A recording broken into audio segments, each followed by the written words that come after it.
Hey, everybody, welcome back to the Pub Trivia Experience. My name is Chris, and we are gathered here tonight for the first of the many trials of Mike Mott. Our first challenger is strapped into the hot seat. Prongs, hot prongs, heated prongs aimed directly at his bare flesh. Let's meet him first from the Quad Cities area. Brian Nash, my friend, how are you doing, and what are you drinking? I am doing fan-fucking-tastic. Let's go ahead and get that out of the way first. There's the explicit tag right off the bat. Gotta love it. Might as well. I'm doing great. Just wrapped up this last weekend. We had a game convention locally, and I completely blew out my voice and could not talk by the end of the day on Sunday. But I'm pretty much recovered at this point. Enough about the kinky sex. How was the game convention? No, I blew out my voice from all the yelling and talking because, as I said, kinky sex. Keep going. God damn it. Anyway, tonight I am drinking from Left Hand Brewing Company, which I have always loved. They make some good stuff. I grabbed one of their seasonals just based on what it's called because I've never had a French toast milk stout, but I'm going to have one tonight. Oh, that sounds wonderful. Uh-huh. Oh, God, yes. Oh, I'm getting the syrup. That little hint of cinnamon in there. Yeah, this is going to be a wonderful. I'm going to enjoy that a lot. I really wish this wasn't just an audio medium because I wish that our listeners could have seen the expression on your face as that first sip kind of sank in and you were like, "Oh yeah, this is Oh my Lord! Well, you heard him. Let's meet him, Mike, my friend. How are you doing? What are you drinking? Chris, I'm doing great. Speaking of things that, contrary to what you would say, did not involve kinky sex, I had a weird dream last night. I had a dream about Jennifer Lopez, but again, if you're gonna have a dream about Jennifer Lopez, you want it to about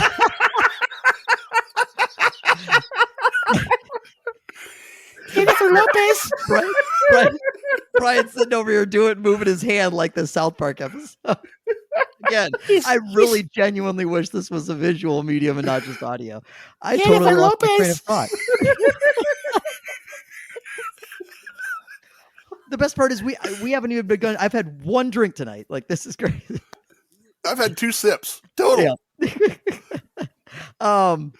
Yeah. After that, the story about the dream is kind of boring. It's just like, if I'm gonna dream about Jennifer Lopez, I would want it to involve sex in some variety. Instead, for some reason, I won a raffle to meet her, but she couldn't make it, so I ended up playing cards with her grandmother and finding out that her grandmother cheated at cards. And it wasn't in like a mansion or anything, too. It was as if she was still living and she was still Jenny on the block and just like living in a random apartment or something like that. Anyway, I don't know why that was my random story that I wanted to tell. You can edit all that shit out except for the part where we crack up laughing because that's hilarious. Well, this has been a great episode, everyone. We'll see you next time. Yeah. Until then, have a good one. Oh my Lord! All right, well. Okay, so anyway, as far as drinks are concerned, I actually am very excited about this tasty beverage. It is called the Crustacean Crusher, and it is a double India Pale Ale brewed with lobster. Really? It's a collaboration between the Abomination Brewing Company and the High Roller Lobster Company. Abomination is out of your neck of the woods, Chris, or your birth neck of the woods anyway, North Haven, Connecticut. Which I guess you'd expect if they're collaborating with a lobster company. Anyway, let's see how this is. I'm very intrigued to try it, though. It's a very, very good IPA. I'm trying to see if I can detect at all the lobster aspect of it. But as I mentioned before the show, Brian, I buy all my beers based on the label. Uh-huh. No. Oh, yeah. That's like a zombie eating a lobster is the label. So it's very cool. Well, I guess it's my turn. So I got myself a glass here. I'm mixing my second drink right now. So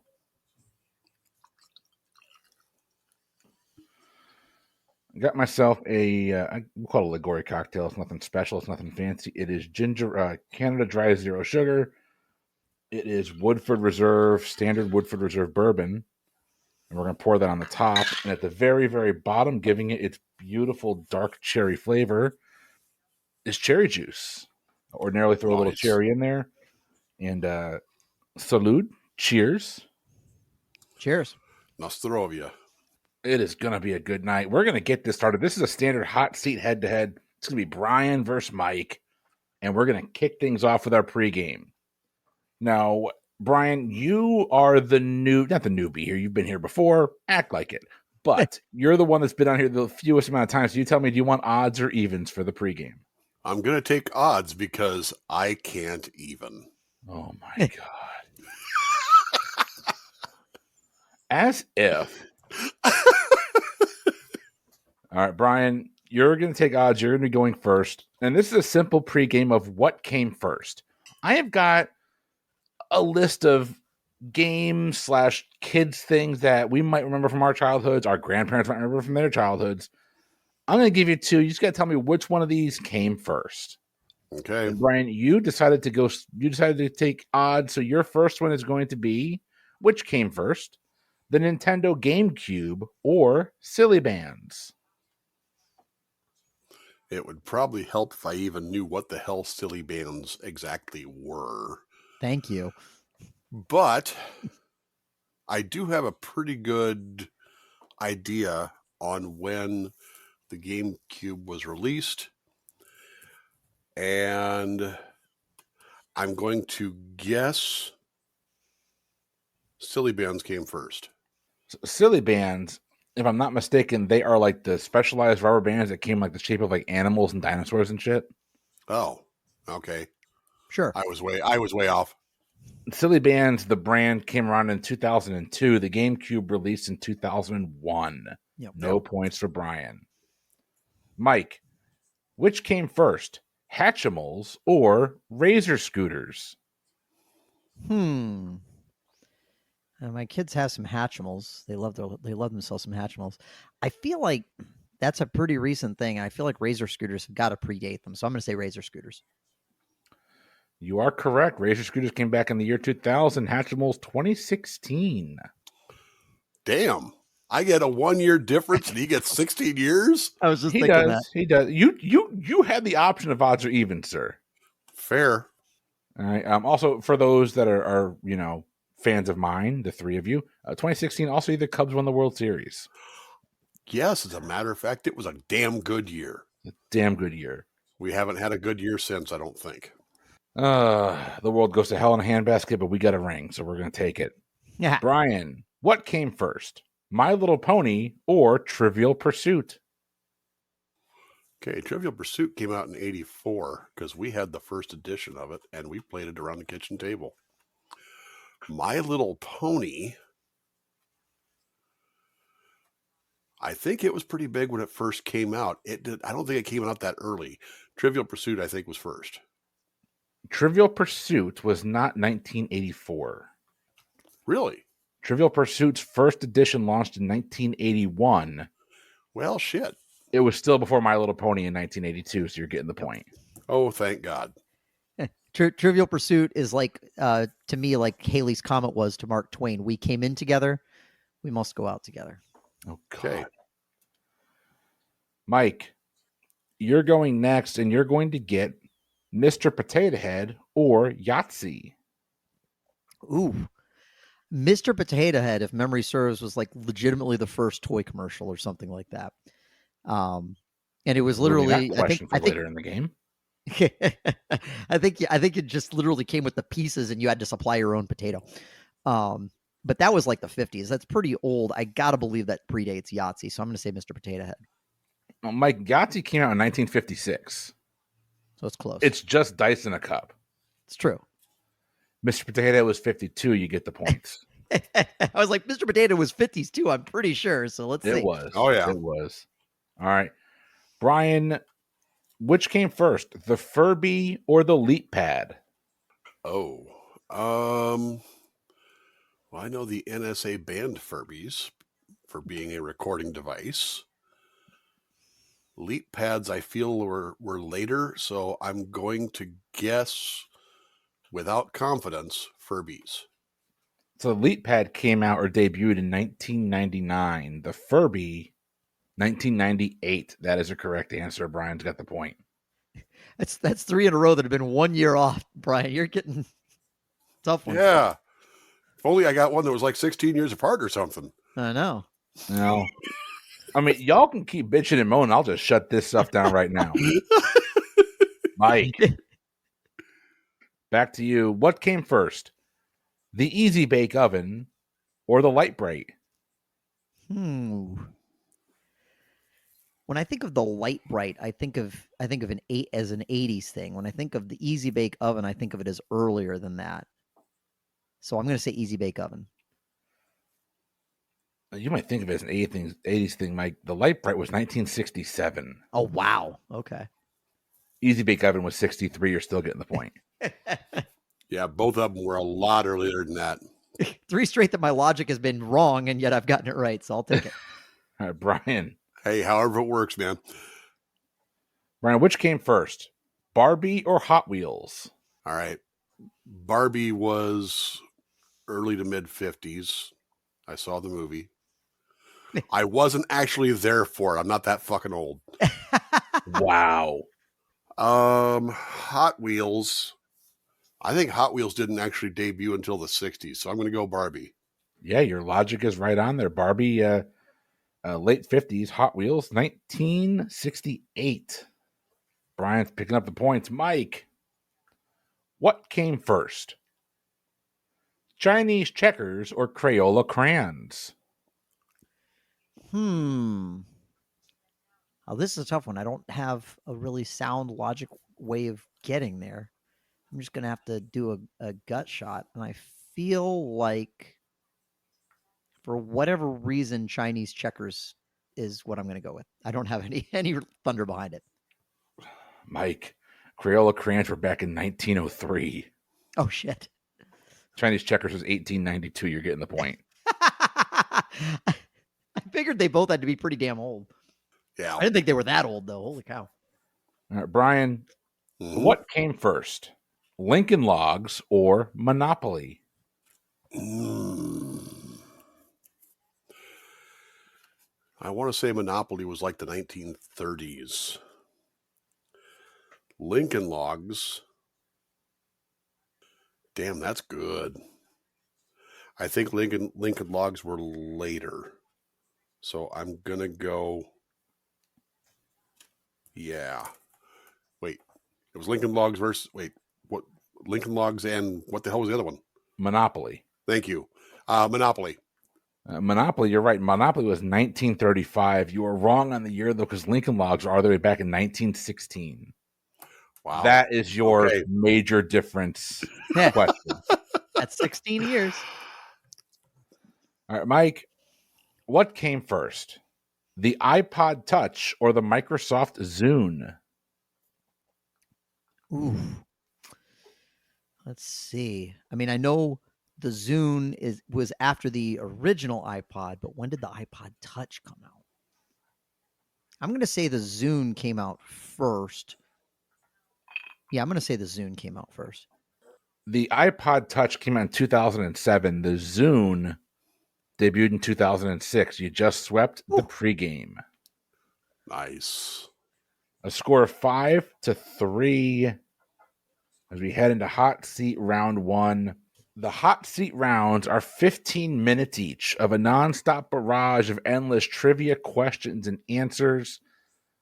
Each contestant will be given an appropriate amount of time to answer the question. If they don't answer the question in a time that the host deems appropriate, they'll be asked to answer or forfeit the question.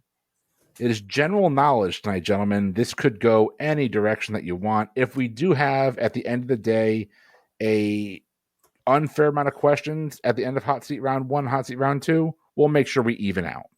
Brian, you are currently trailing going into hot seat round 1. Do you want to go first or second? I will go.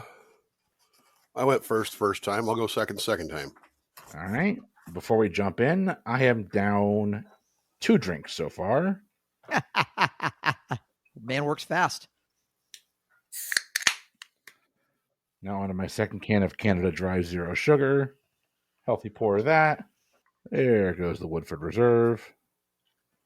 Actually, there goes the last of my Woodford. All right. And let's just throw some cherry juice in there. This makes excellent podcasting. I was just thinking that. I was like, I say, is this going to get cut out? This is like some ASMR type of shit where he's like clinking glasses, doing everything. Because if this is getting cut out, awesome. If it's not getting cut out, let me go ahead and get my second one open too, because this one I really love the name. Well, now we have to keep all this in, Brian. Go right ahead. Well, I mean, we can do a you can put in your break, and we could whatever, man. Post production is a wonderful thing. Let's leave it at that. The less editing we have to do, the better, right? Okay, so this one is coming from a full-fledged brewing company based out of Council Bluffs, Iowa. This is their Hazy Session IPA, coming in at only 5.0 alcohol per ABV, but the title of it is Floyd the Barbarian. Ha! Love it. And I went, awesome. I must have Floyd the Barbarian.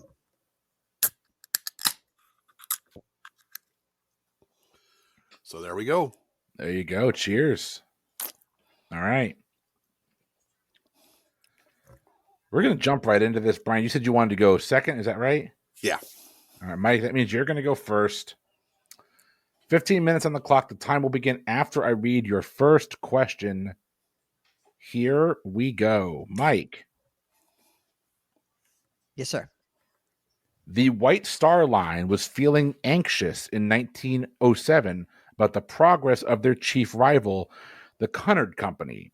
As a result, they commissioned a British-built transportation vehicle set to replace the 1890 RMS Majestic. What was the name of this vehicle? Given that time frame, I'm going to say maybe it was the Titanic. It was the Titanic. That is correct. Brian. Bart runs half-heartedly for class president, and Homer runs more seriously for Springfield sanitation commissioner in various episodes of what long-running sitcom?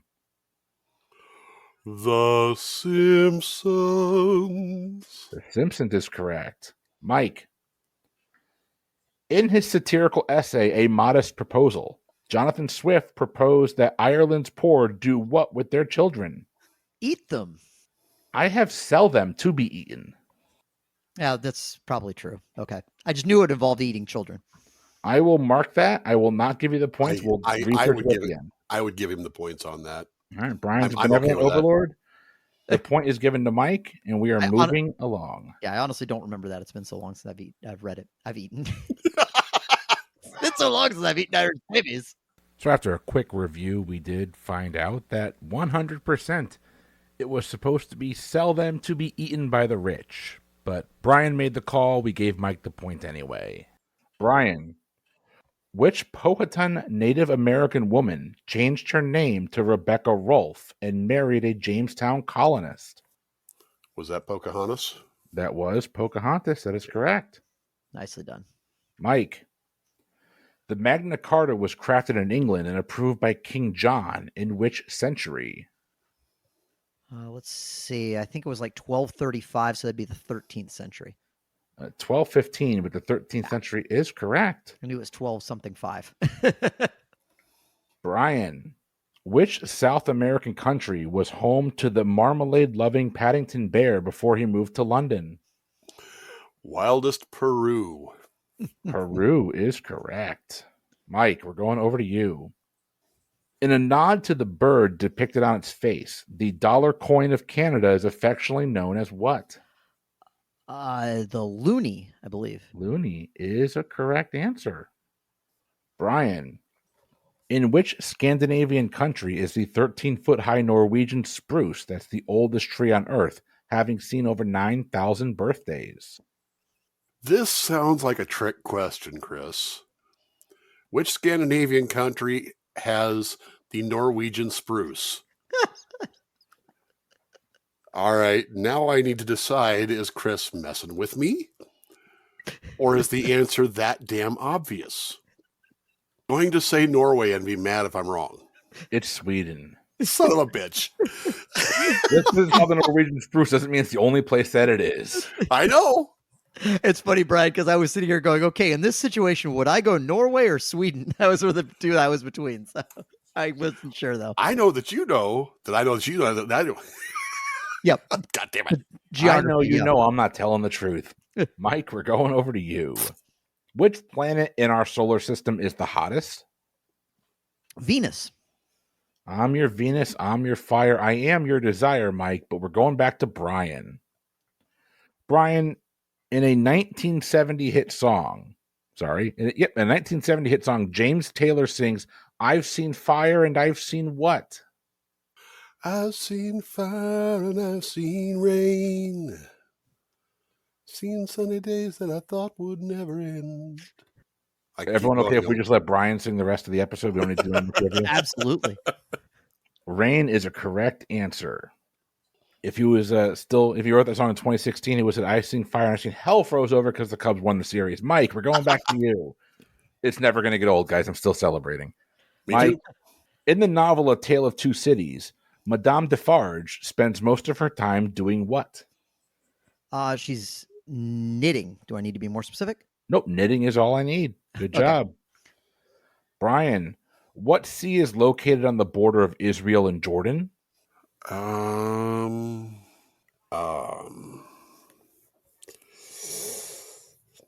My geography in that region is not very strong, especially when it comes to bodies of water.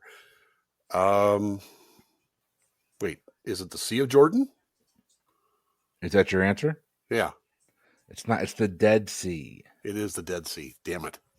Mike, essentially doubling the size of the United States, what president was currently in office during the Louisiana Purchase? That was under Jefferson. That was under Jefferson. That is correct.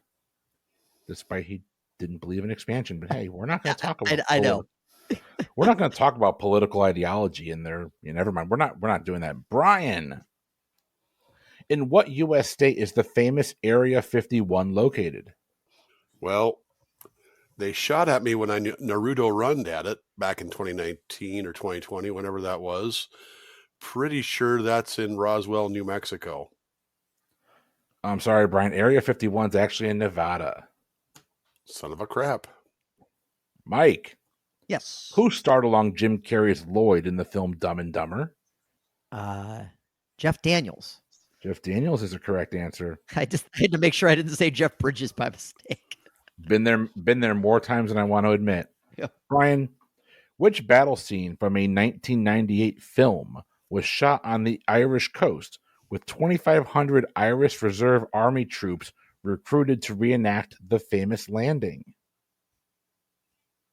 You said 1998? Yep, we're looking for the film it was in, if that question wasn't clear.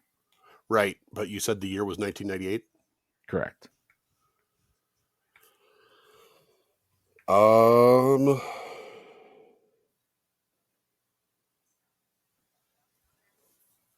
Now you've got me scared here, but I'm second guessing myself, and I'm going to go ahead and say Saving Private Ryan. Saving Private Ryan's a correct answer. Mike, which famous adventurous chef said, "Your body is not a temple, it's an amusement park. Enjoy the ride"?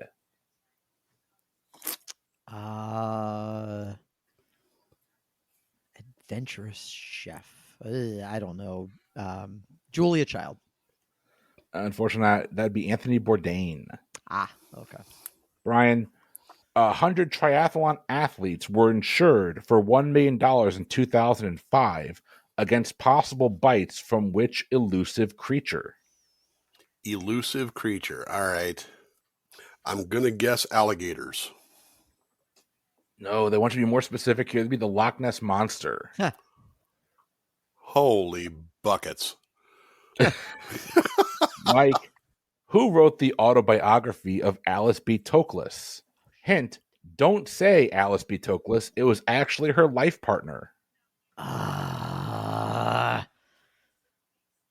Dang it. Gertrude Stein. It's not right.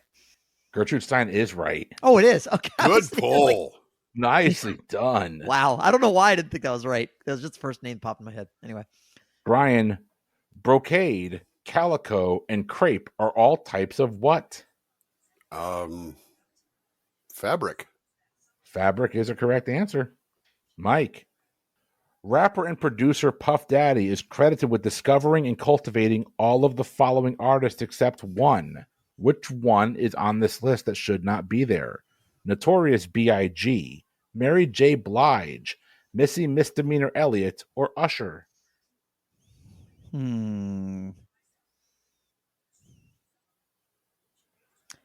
know Biggie. Don't you mean no diggity? I do like the way he works it. I'm going to say Missy Elliott. Missy Misdemeanor Elliott's a correct answer. Nicely done. Nicely. I like how he just calmly sips the beer after answering that like it wasn't a tough question. Mm. All right. Brian, who was the last Tsar of Russia? Nicholas II. Nicholas II is a correct answer. Mike, Nicely done. the remote island of Rapa Nui, home to over 1,000 Moai statues, is known by what festive English name? Easter Island. Easter Island is correct. I don't know why I added the E on Moai. My bad. Brian, which island city-state was ranked the world's most expensive city in 2016, the third year in a row it took home that prize? Oh, I've got two answers. I don't know which one to go with. I'd prefer the right one.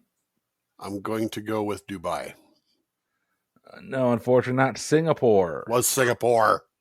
It was Singapore. Mike, according to a famous quote by controversial designer Coco Chanel, you should look in a mirror and do what just before leaving the house? Look in the mirror and kiss yourself? Oh, not a bad guess. You should look in a mirror and take one thing off. And if I do say so myself, I'm hoping it's your pants. Brian, we're going over to you. Ukraine shares land borders with two countries that start with the letter R. One is obviously Russia.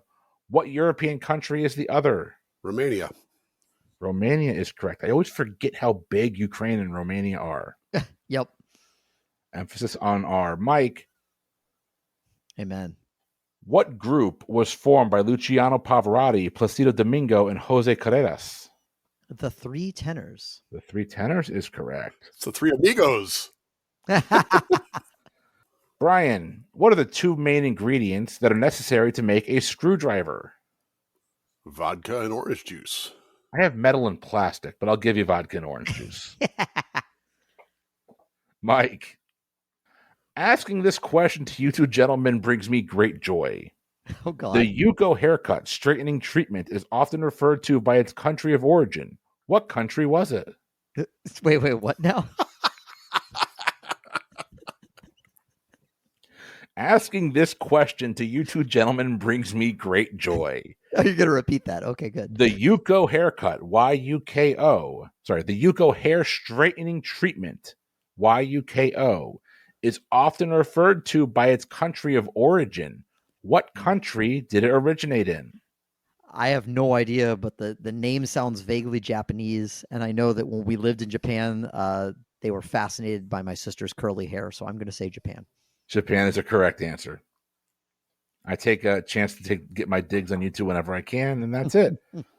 We got about 2 minutes left. Brian, can you name the game that simulates a person's development as they age from college to retirement with jobs, marriages, and possibly children along the journey? Yes, I can. I give him that. that. I need proof that you. I would give him that. The game of life. The game of life is a correct answer. Yes, it was a correct answer to that question. Well, no, I needed to prove that it was the correct answer to that question. Fair point. Fair point. Mike, at the close of World War II, which group was formed by allies to recover stolen art treasures? Damn it, I've heard of this, and I'm not pulling it, and my brain is trying to name the group that Abe Simpson was part of. So it's not happening. So I'm just gonna pass. Brian for no points. Was that the Monuments Men? It was the Monuments Men. Also, was it George Clooney and Bill Murray movie? George Clooney, Bill Murray, John Goodman. Flying Hellfish. Matt Damon. That was Abe Simpson's group. Was the Flying Hellfish, which was not the correct answer. That was not. No points for Mike. Brian, going over to you. In 2011, what classic 80s movie was adapted into a television series for MTV? In 2011? Mm-hmm. I think that's too early for Cobra Kai. 80s movie adapted into a TV series.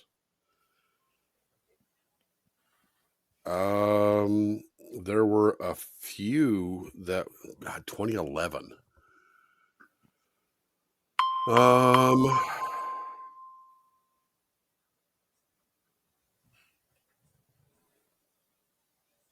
it was 13 years ago. So yes, thanks for making us feel old. I'm trying to find the timeline on what that could have been or which one.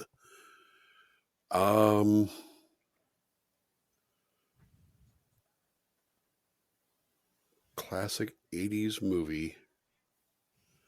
So it's not something like the Goonies.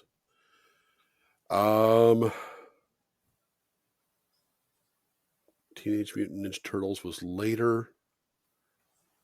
Damn, there's so many 80s movies. There's a whole bracket about them. Several, as it turns out. I don't think this is right, but I'm just going to throw one out there. I'm going to say Bill and Ted's Excellent Adventure. Unfortunately, not Bill and Ted's Excellent Adventure. This would be the 80s classic Teen Wolf. They made a Teen Wolf show? There's a Teen Wolf show. It was on MTV. Did not know that. Today I learned. Yeah, my brain would not have gone there. Good round, Brian. All right. Coming out of hot seat round 1, Brian, you're picking up 9 points. Mike, you're picking up 14. Yeah, that was brutal, man. The score currently is 19-12. Mike with a 7-point lead. Yeah, you had a. I thought your round was way harder than mine there, Brian. Don't blame the questions. Nope. No. Hot seat, give it, and the hot seat, take it away. It could go the other way next time. It's how you pulled Gertrude Stein, man. That's impressive, Mike. Yeah. Still have no idea where that came from. I didn't even think it was right. It was just the name that popped into my head. Anyway. Well, we are moving on to our halftime round. The halftime round, there are 4 answers. They are worth 5 points apiece, so this can really flip the game. Your halftime round category is movies. Thank you. I'm going to give you 4 quotes from movies. You have to put them in order from when the movie was originally released, from earliest to latest. Okay. Oh, here we go. Lion face, lemon face. Ooh. I know what that is. Quotation number 1. I hate snakes, Jock. I hate them. I hate snakes, Jock. I hate them. Movie number 2. Toga, toga, toga, toga. Movie number 3. I love the smell of napalm in the morning. And movie number 4. You talking to me? You talking to me? You're going to put those quotes in order based on the year the movie was originally released, starting with the earliest. Lock in when you're ready. Damn you, man. I'll lock in. I am also locked in. All right. Let's go through this one by one. Brian, give me the order that you went with. All right. Impressions are encouraged, by the way. Aha. Okay. So the first one, snakes. Why did it have to be snakes? That was easily Raiders of the Lost Ark. And that was easily, I'm 99% that was 1981. That was, I think, the most recent of these. I think Toga Toga Toga. That's those damn Delta boys, and they were my back in the 80s. They were my they were my like spirit animals. You could have called me a flounder because my grade point average in the 80s when I went to college was in the animal house range. Number 3, I love the smell of napalm in the morning. That's certainly Apocalypse Now. And you talking to me? You talking to me? That was a very young Travis Bickle, aka Robert De Niro. I think the correct order was the reverse order. I think it went Taxi Driver, Apocalypse Now, Animal House, and Raiders of the Lost Ark. Okay, Mike, what did you say? Very similar. We had all the same. We identified all the same movies correctly. I assumed that the "You Talking to Me" was not when Marty McFly does an impression of that later in Back to the Future 3, I believe it was. So I did have the same movies identified, but I did flip the middle two. So I had Taxi Driver as 76. I thought Animal House and Apocalypse Now were both 79, but after you clarified they were separate years, I thought Animal House might have been 78. So I put ultimately Taxi Driver, You Talking to Me, Toga! I love the smell of napalm in the morning, and I hate snakes was my order. So really the same first and last, and you guys both kind of flipped the middle two. Is that fair? Yep. Correct. So Travis Bickle, You Talking to Me was Taxi Driver. That was 1976. Raiders, you both nailed. Snakes, Jack, I hate them. 1981. I love the smell of napalm in the morning was 1979. Animal House was 78. Damn. Okay. All right, your scores coming out of halftime. Brian, you're going to pick up 10 points. Mike's picking up the full 20. It is currently 39-22. Mike has got a 17-point lead. Mike, I'm going to need you to miss a few in the second half here. Like I said, the hot seat giveth and the hot seat taketh away. You never know. All right, Brian, you are currently trailing. Do you want to go first or second in hot seat round 2? Well, I don't think it's going to matter, but I'll go first this time, I guess. All right. Your time will begin after I read your first question. Gentlemen, are we ready? Actually, can we pause for a second? I finished my second beer. I was going to say, I need beer number 3. I think I need to get beer number 3 too, or number 2 in my case. But yeah, you guys go ahead. I'm going to pour another drink then on my own. All right. I'll be right back. All right. Mike, what'd you pick up? Oh, well, earlier statements about Jennifer Lopez notwithstanding, and I do loves me Latinas too, but I also enjoy a good blonde. And this is from Straight to Ale Brewing out of Huntsville, Alabama.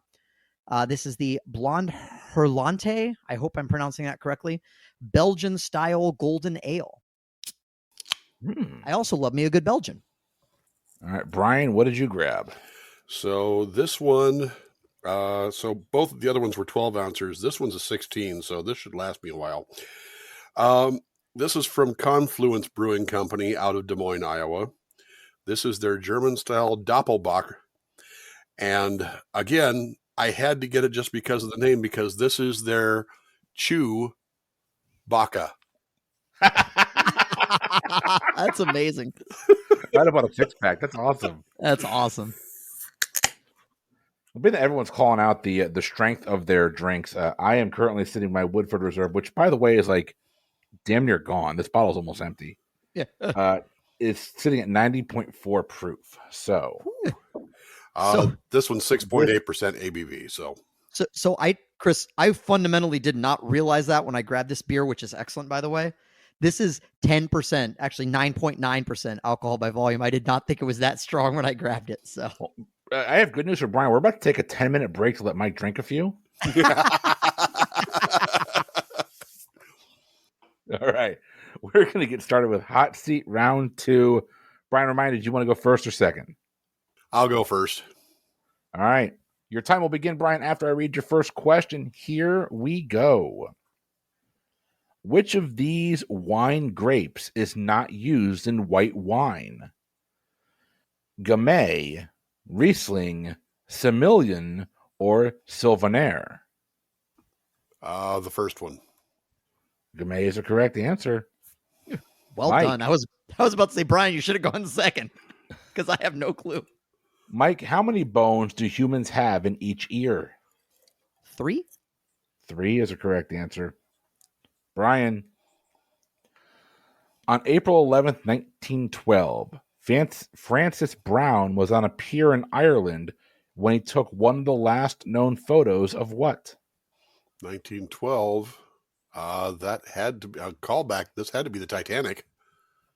To be fair, I think it's the Titanic above water, but yes. Several photos of it below, but yeah, that is the correct answer.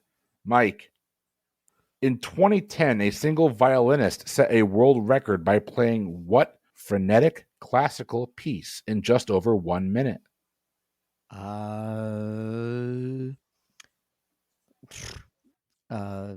Flight of the Bumblebee. Flight of the Bumblebee is a correct answer. It was a total wag. Okay, I'll take it. Uh-huh. I knew exactly what that was. God damn it. Brian, which of the following is equal to 1 century? 80 years, 50 years, or 60 years? 50. 50 is correct. Mike, according to U.S. law, what should, quote, never be carried flat or horizontally, but always aloft and free?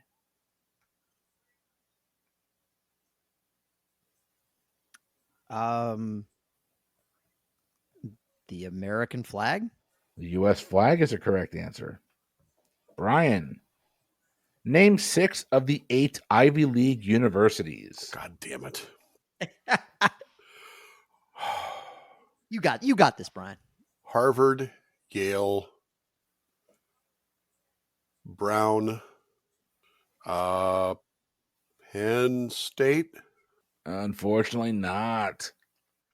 There is one in Pennsylvania, University of Pennsylvania. It's so Penn. the correct answer would be Harvard, Yale, Brown, Cornell, Columbia, Princeton, Penn, and Dartmouth. Okay. Mike, the phrase Midas touch refers to a Greek myth where King Midas had the power to turn everything he touched into what? Gold. I love gold. Gold is a correct answer. I'm sorry, Brian. You get named 6 things and I get what's the Midas touch?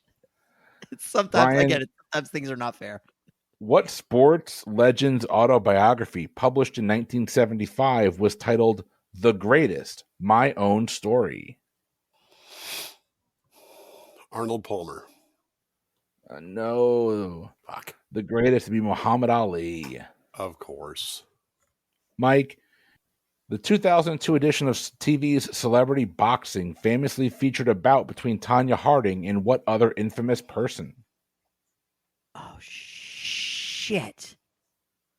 Oh, no. Oh, my gosh. Fuck, I remember this, too. I don't remember. I remember it happening. And it was, oh, God. Damn it. Shit. I remember this happening, but I don't remember. I just cannot remember who she was boxing. For whatever reason, the name Mary Kay Letourneau popped into my head. That's what I'm going to say. Unfortunately not. Paula Jones. Oh, damn it. Okay. Yep. That's exactly. Okay. The only one I remember from that is the big and tall match between refrigerator Perry and the basketball player Mugs, Mutombo. Bogues? No, Oh gosh. No, Dikembe Mutombo? Yeah. Okay. It was insane. Muggsy Bogues would not have been in the big and tall match. No. That's true. Brian, of these quote-unquote 50 greatest political moments listed on Politico.com, which occurred first? Gingrich storms to power. Dean's scream. or Dukakis gets tanked? Dukakis gets tanked. Dukakis gets tanked is a correct answer. All right, Mike, we're going over to you. In the 2015 Pulitzer winner, All the Light We Cannot See, Nazis search for the Sea of Flames. What is the Sea of Flames? Would help if I had read this book. I know the book. I think it's actually on my want to read list on Goodreads with about 500 other things that I'm probably never going to get to. The Sea of Flames is I'm going to say it's the equivalent of the Fountain of Youth. I don't know. Unfortunately, it's the Sea of Flames is a diamond. It's a blue diamond. Okay. Brian, going over to you. Rick Grimes leads a group of survivors across an apocalyptic United States in what hit television show? The Walking Dead. The Walking Dead is a correct answer. Coral. Mike. In 2011, what TV actor's co-star quipped that he checks gossip news every day to, quote, know if I have to go to work at all? Can you repeat, please? I'm sorry. In 2011, what TV actor's co-star quipped that he checks gossip news every day to, quote, know if I have to go to work at all? So we're looking for the actor that his co-star is talking about. I'm just completely lost on this question. I'm not getting the reference. I'm not getting anything. I will say maybe it was a 30 Rock thing. Tina Fey, about that time frame. I don't know. Unfortunately not. You got the time frame about right. This should be John Cryer talking about working with Charlie Sheen. Oh, okay. Winning. I'm back. I'm back with what you were saying. Okay, I was just Violent Torpedo of Death, or the Violent Torpedo of Truth, I think was the name of his comedy tour. Tiger Blood. Tiger Blood. Brian, should have had that instead of Dragon's Milk. Brian, we're going over to you. Alexis Ohanian and Steve Huffman are the co-founding pair of what massively popular website? It is one of the 15 most popular websites in the U.S. Those names again were Alexis Ohanian and Steve Huffman. Wikipedia? Unfortunately not. It'd be Reddit.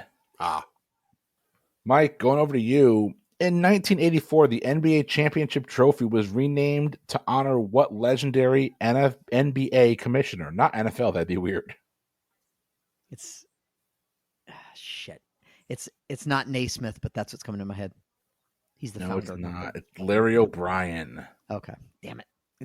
Naismith was just stuck in my head. I couldn't get out of it. That's right. Speaking of Brian, we're going back to Mr. Nash. By definition, a defenestrated object has been what? Want proof? Google the defenestration of Prague in 1618. Say, is that the first or the second defenestration of Prague? Because it happened twice when they shoved people out the window. It's my favorite word in the language. I think the first time it was members of the clergy that did it. Like they threw like people out the window. So God bless. Doesn't that also happen in Robin Hood, Prince of Thieves? Maybe. To be fair, also in Game of Thrones, if you want to think technically. The things I do for love. Wow. Brian's getting the points. I'm sorry. Was that a sore subject? Nah. It's also the only reason I know fenêtre is the French word for window. Actually, I guess it's not really a sore subject for Bran either because he couldn't feel it.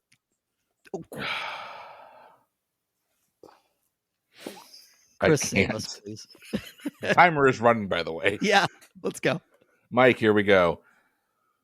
What was the name of the Boeing B-29 Superfortress bomber that dropped the first atomic bomb ever used in combat, hitting Hiroshima in 1945? The Enola Gay. The Enola Gay is a correct answer.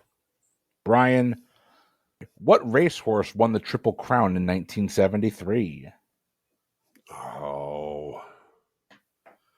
Rowan's going to kick my ass because I don't know this one for sure. They are. There were a couple of them. There's a couple of big names. I want to say this was Secretariat. Secretariat is a correct answer. Thank God. Mike, which mid-19th century art movement focused on American landscapes and is named after a major American river? Yeah. I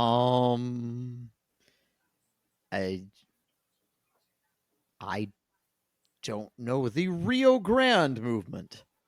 Unfortunately not. This would be called the Hudson River School of Art. Okay. Brian. More of those for him, please. That's the second time in 2 days I've missed a Hudson question, damn it. Sorry, Learned League reference. Anyway. Brian, Kirkland Signature is the in-house brand of what chain of stores? And Mike's nodding his head like he knows this shit. Kirkland Signature.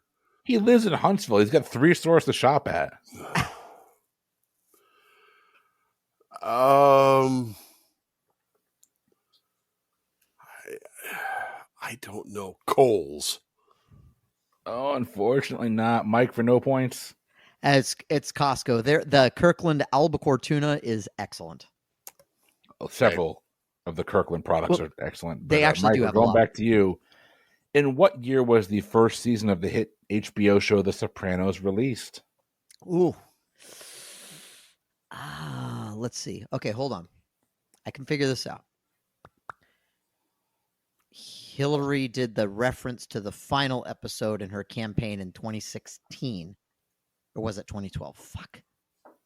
She did one of them. It was 2012. I think it was the 2012. Or no, 20. Fuck. All right, whatever. My brain said 1999. That's what I'm going. 1999 is a correct answer. Jesus. Why did I just shut up and let my brain do the talking? Anyway. Brian, a Brazilian man was arrested for trying to extinguish what iconic symbol in 2016? The Olympic torch. Olympic torch is correct. Mike. Nice. What is the difference between brandy and cognac? They have 2 different names. I'm going to need something a little more specific. You know that's not what I'm looking for. You can't blame a guy for trying. I can when you're up like 19 points. That's I will say that the amount of time they are aged. Unfortunately, not a bad guess, but it's not a correct answer. Cognac must come from a specific region, the Cognac region of France. Okay, got it. It's like champagne. Brian, what famous literary character was shipwrecked for 28 years, 2 months, and 19 days before making it home to England? Robinson Crusoe. As primitive as can be. That is correct. Mike, there is a brass ring embedded in the middle of 8th Street in the town of Manitowoc, Wisconsin, where what event occurred on September 6th, 1962? This will be your final question. I can read it again if you want. I don't necessarily think it's going to help. I don't have any context. Let's see, it's Wisconsin. The cheese curd was invented. I have no idea. Unfortunately, Brian, for no points, do you have any guess? No, I'm not. I don't know this one. 1962. That is the spot where Sputnik crashed. Oh, wow. And while most of it burned up over the city, there was a 20-pound piece of metal that came crashing into Main Street. No shit. Okay, I have never heard that. That's crazy. That's not and that far away. My apologies to Wisconsinites for the cheese curd thing. I wasn't trying to be. I mean, I was, but still, that's close enough. State. I could drive to that and go look at it. Dude, that's awesome. Yeah, I've never heard that story before. That's awesome. So I've got coming out of hot seat round 2. Brian's picking up 9. Mike is picking up 6. It's a brutal hot seat round compared to the first one. Okay. Your scores as we head into the wager round. Mike has 45 points. Brian's got 31. And in the wager round, everything can change. You're going to break up your wagers in any way, shape, or form that you want. but you're wagering strictly on the categories, not the questions. So you'll get your questions, you will lock in your wagers. Sorry. You'll get your categories, you will lock in your wagers, and then we'll go through the questions. If you get the question right, you'll get the points. If you miss the question, you will lose the points. Whoever has the most points at the end of the game will be our winner. The rules are simple, though. 1, you must wager whole numbers only. 2, no negative wagering. Why do I have to say it? Someone tried it once. Dick. Was it me? I don't remember, but it sounds like a thing I would do. I don't think it was you. I think it was Stephen, to be honest with you. Actually, it does sound like a thing Steven would do. It's a fair point. And rule number 3, you cannot have a combined wager higher than the points that you currently have accumulated. Gentlemen, are you ready for your wager categories? Yes. Yes. All right, here are your categories. Your categories are populations, defunct Disney World rides, and sports.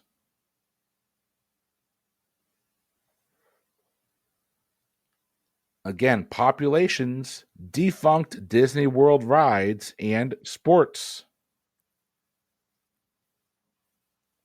Lock in your wagers while I send it over to a word from today's sponsor.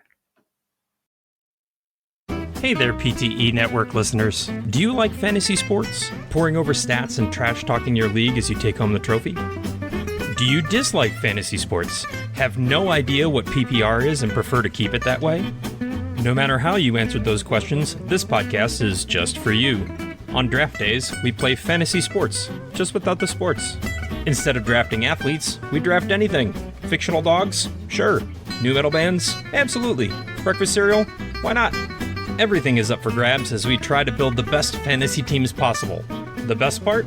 I made up a bunch of rules that allow us to score points, so someone gets to walk away the winner. Listen along as my guests and I have a few drinks and have a lot of fun building fantasy teams out of whatever we feel like. Starting this February, you can join me, your old pal Jeffy Donuts, every Wednesday for new episodes of Draft Days. That's DRAUGHTDAZE. It's a pun. It's a beer pun.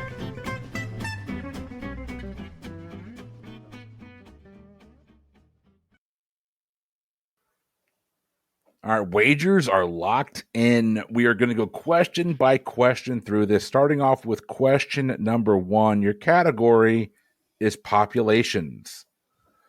What Asian country, the country with the lowest population density in the world, with roughly 5 people per square mile, held its first democratic elections in its history back in 1990?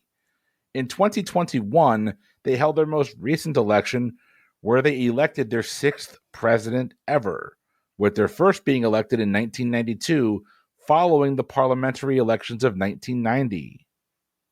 All right. I'm locked in. I guess I will lock in. All right, moving on to question number 2. Your category, defunct Disney World rides.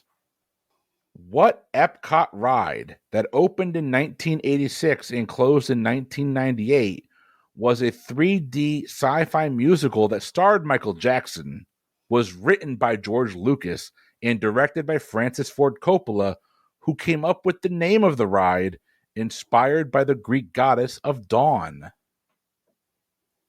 I will lock in.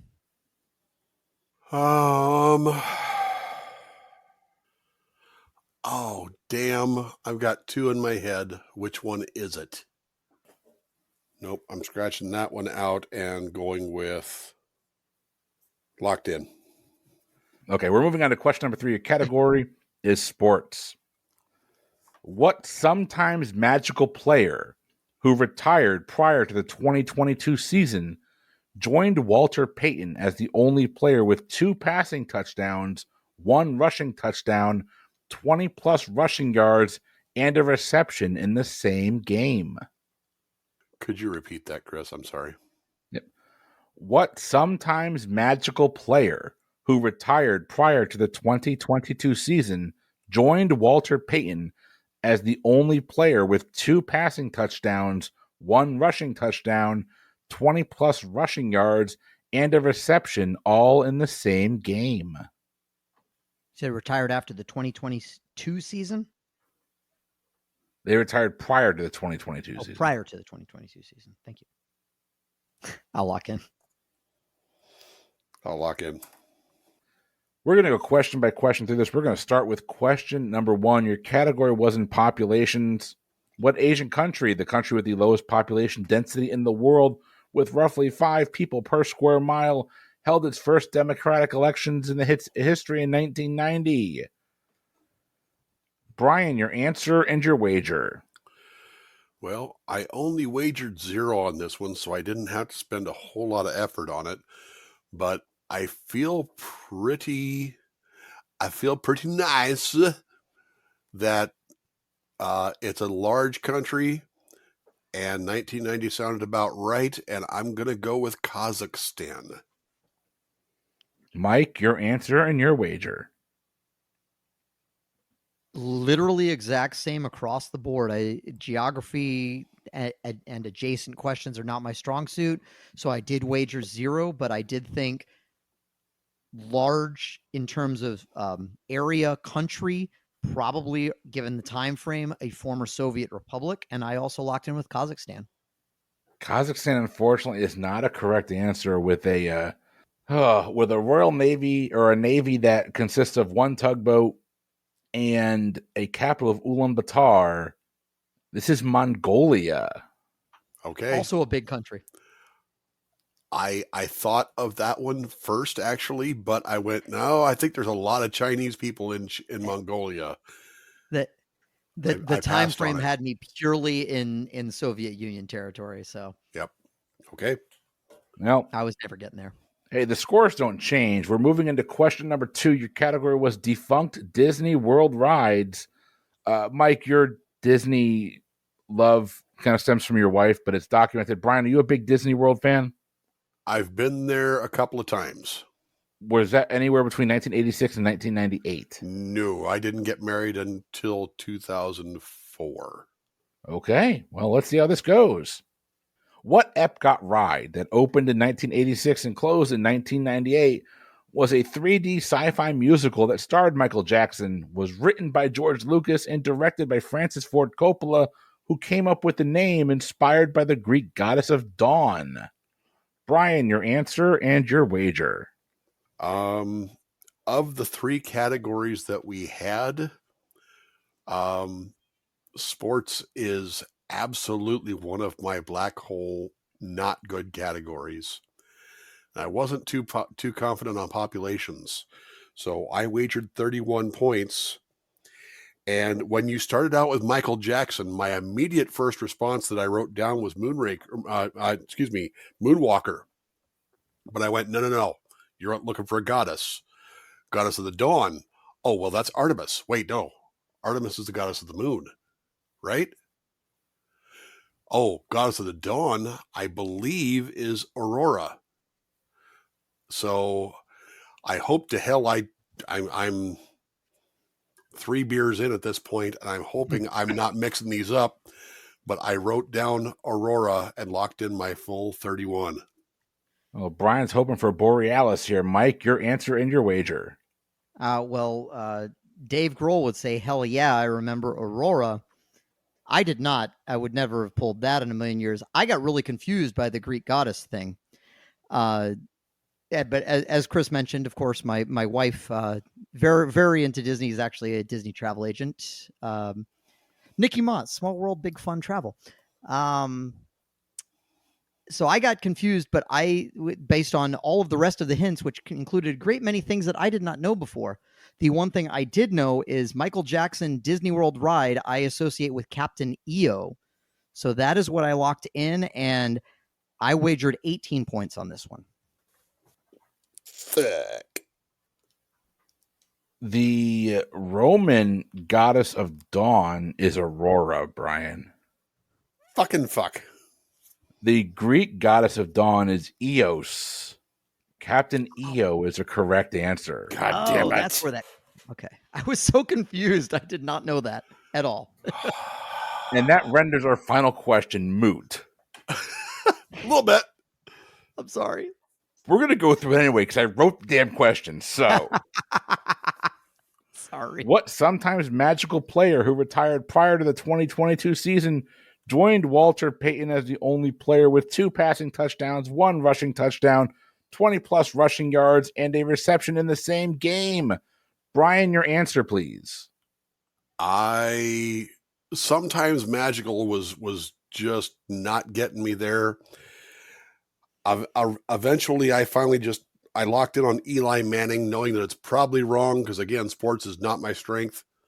But fuck it. It was a 0-pointer anyway. Mike, your answer and your wager. Almost the exact same thought process. So I tried to hammer on sometimes magical, and it wasn't getting me anywhere. Again, this is a 9.9% alcohol by volume beer, and I'm not a large man. And so I kind of went on a technicality because even if he was still active, he had retired at least once prior to the 2022 season. I locked in with Tom Brady. The sometimes magical is the hint. It's sometimes magical, sometimes tragical. It'd be Fitz magic and Fitz tragic. Ryan Fitzpatrick is what we're looking for. Yep, that tracks. Yep. Okay. That answer didn't matter. The question didn't matter. I only had to write one final question, apparently. The other 2 were just useless. But, Mike, you're going to be taking home a score that's in no way indicative of how close this game was. A 63-0 win tonight, my friend. Congratulations. It's a great game, Brian. That was a lot of fun. Thank you, sir. May I have another? Anytime. Yes, you can, because I'm taking both of these gentlemen here over to our Patreon feed because Brian gets his chance at payback on our Patreon feed. We're going to record that next. I'm okay with losing to Mike tonight because I beat Mike yesterday in Learned League. I was actually wondering if you were going to bring that up. I had to double check. It's like, wait, we played. Okay, yeah, I did win that. Okay. You absolutely did, yeah. Yes, you did. So, but if you want to support the Patreon, if you want to hear that episode, patreon.com/PTEBB is your place to do that. Check the show notes for the link. But Brian gets his chance at revenge where he'll get to pick the category we're playing in. Ooh. Hell yeah. It's going to be good. Let's let our panelists give one more shout out. Any local companies or causes you are particularly passionate about, now is your time to do it. Brian, starting with you. As far as anything that y'all would care about, you know what I'm most passionate about?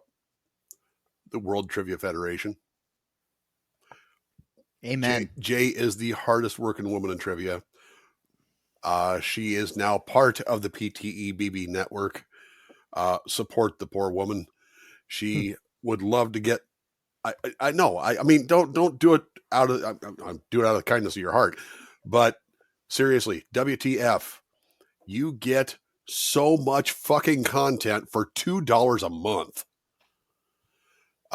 It's $24 for an entire year, and you get three trivia games per week.